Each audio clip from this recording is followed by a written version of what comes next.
Was the grass actually greener on the other side when I tried to port my business number to Nextiva? That's the question I was asking myself not too long ago. For years, my small business relied on a standard landline and later, a basic VoIP service. It was fine, it was functional, but honestly, it was lacking. As we grew, we needed more flexibility, better features, and the reliability to handle our increasing call volume. Everyone seemed to be talking about unified communications platforms, and the name that kept popping up was Nextiva. Their features looked incredible. Mobile apps, better analytics, and a promise of enterprise-level reliability at a small business price point. It sounded like the perfect upgrade. So I decided to take the leap. The biggest hurdle, or so I thought, would be moving our main, established business number, the one printed on all our marketing materials and known by all our clients. We needed to port it over. And that, my friends, is where the real story begins.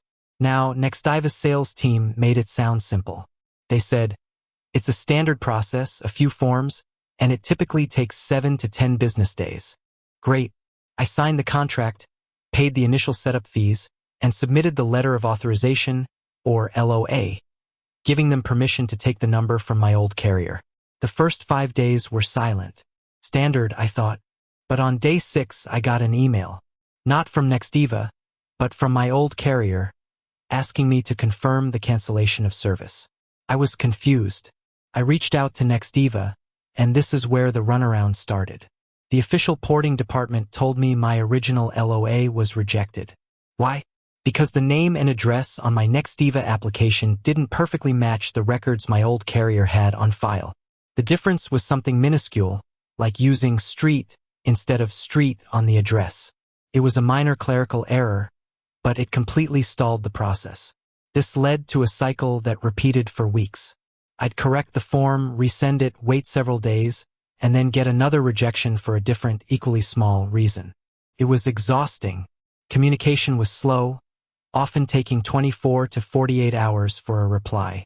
My old carrier was getting frustrated, Nextiva support seemed overwhelmed, and my business was stuck in the middle, running 2 parallel phone systems just in case the old number went dead.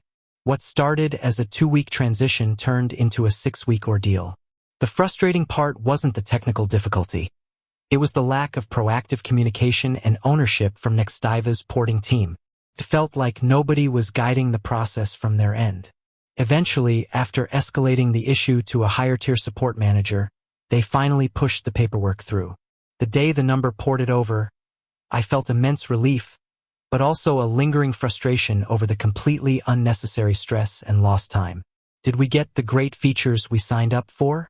Yes, the platform itself is powerful. Was the porting experience smooth? Absolutely not.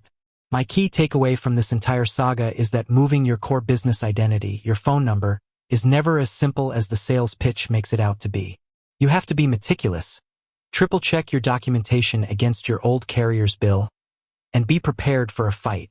If you're thinking about switching VoIP providers, be aware. The technology is great, but the transition process can be a nightmare if you're not prepared.